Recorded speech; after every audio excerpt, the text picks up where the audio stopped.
name's Tom Green. I'm the General Manager from the Staffordshire Cheese company. We're a small artisan company based in the heart of the Churnet Valley in a little village called Cheddleton. We produce around about 1/3 of a tonne weekly in the premises, and we use local farmers' milk from a radius of around about 5 miles, predominantly from an area called Calden Low, where the cattle graze on carboniferous limestone, which we find produces the best quality milk in the area. I love cheese, plain and simple. It's when I started approximately 4.5 years ago, I was asked, what do you know about cheese? And my simple response was, it goes well on oatcakes. And that was about it. But over the years, working with the likes of John Knox, who's a specialist in the cheese making industry, John has trained me up, and consequently I've trained up the 2 guys that work with us. And to be honest, we're so passionate about it, we just love the produce. And now, it still goes well on oatcakes, but I do know that it's a good cheese from a bad cheese now, and it's something that I'm so passionate about. When you come in and you get to try all these wonderful different flavours, and you can be creative with it. Every cheese can be so different. It might not necessarily be the one you'd set out to make, but you can create something that turns out to be a different product that's just as equally as nice.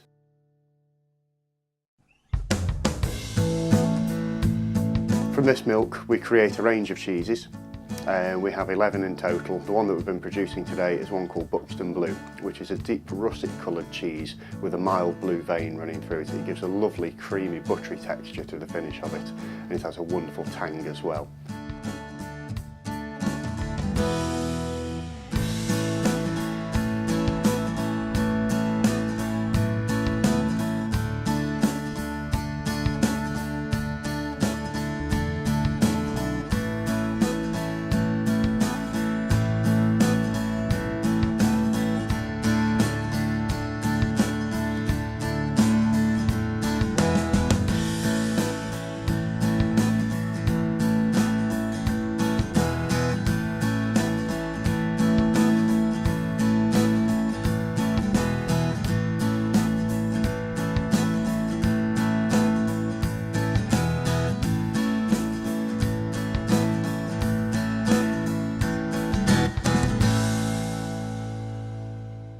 Generally what we've done today, the milk will arrive the day before. We store it in a tank overnight, and we keep it there at around about 3 degrees centigrade.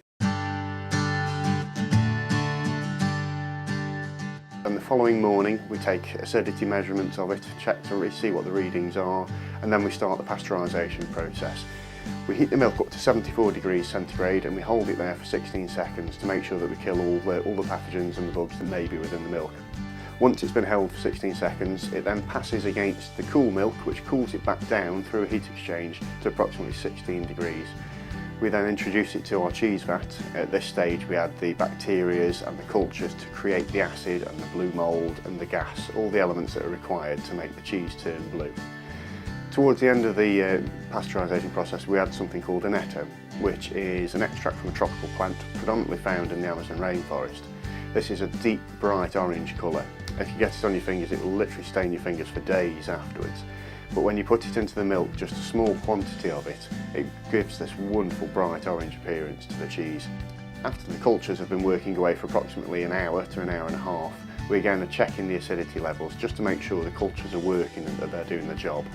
Once we're satisfied that the level of acidity has reached where we require it, we'll then add a substance called rennet, which again is a natural produce, and it comes from generally plant extracts, the ones that we use today, nettles and things like that, whereas you can get an animal rennet as well, but obviously the majority of our cheeses are suitable for vegetarians, so we try to use the plant extract where possible.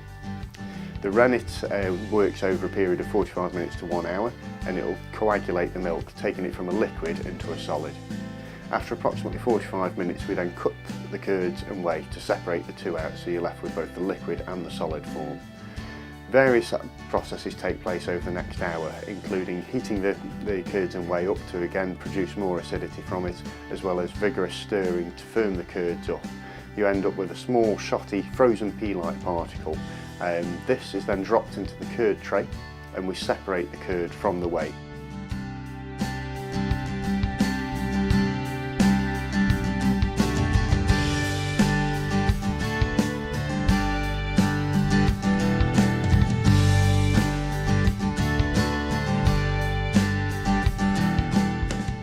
with what looks like a little bit of a scrambled egg consistency in the bottom of the bath. Again, over the next 45 minutes, we then cut it, we turn it, gradually reducing the amount of liquid and moisture within the curds.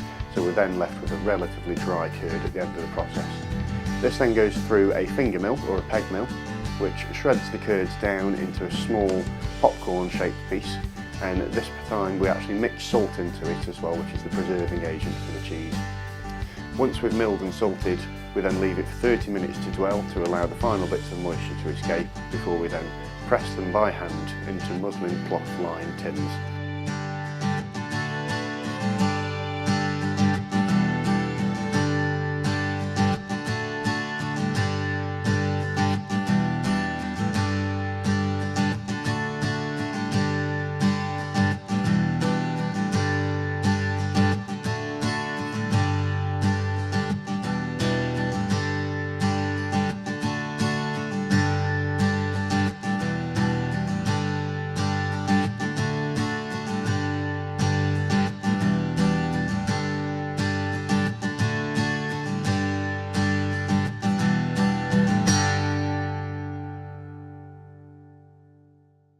After we've done this, they're then pressed overnight before being smothered in a vegetable fat the next day to create a bit of a protective surface before they're introduced to our maturation rooms.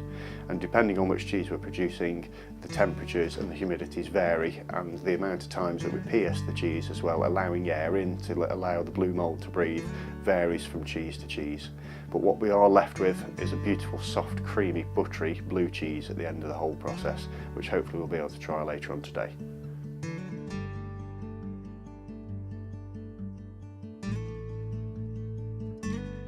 Basically, we are a small artisan producer. We're a team of 3. We're a family-owned company, and to be honest, there are various size companies in the area. You do have some small farmer producers which are a little bit smaller than ourselves, using their own milk. We unfortunately don't have the privilege of having fields surrounding us with the cattle there to take the milk from there and then. But what we do is we try and source all the milk as locally as possible, and then the cheese is produced by hand. As much care and attention is taken over it as possible, and we're left with a quality finished product. We're not just a big company where we press a button and hey presto, several hours later cheese is made. The blend of art and science is 50-50. Yes, there's a scientific element where you're checking the acidity, checking to make sure that the product is safe and moving in the right direction, but a large part of it is the touch, the feel, the smell, seeing how the cheese is developing. It's only really through that art, that creative side, that you can determine that the cheese is going to be how you want it. The acidity will sell you a certain amount, but you need to get the texture and the feel right to it.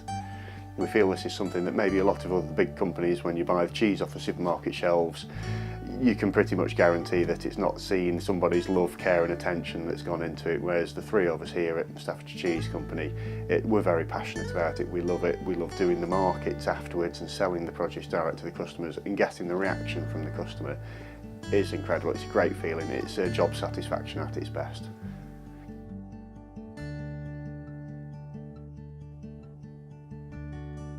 You have to support the local producers. At the end of the day, they're the foot soldiers. They're the ones that are basically, nothing else is being added into those products apart from their love, their care, their attention, and the ingredients that they're telling you is in there. If you're buying it direct from the producer, you know what you're getting. When you go to the supermarkets, yes, it's all written on the backs of the packets, but does everybody understand what those ingredients are and where they come from, what they do? Probably not. Whereas if you're buying local, if you're buying direct from the producer, talk to them, find out what's in it. They're always so helpful, they're so friendly. It's not just cheese, but biscuits, cakes, butters, whatever you're buying. Support the local producer, because everything that goes into it, they're passionate about it. It's not just thrown together willy-nilly. It's their love, their passion, their career. They probably quit well-paid, high-powered jobs to create these wonderful things that are available on most farmers' markets and small shops and delicatessens throughout the country.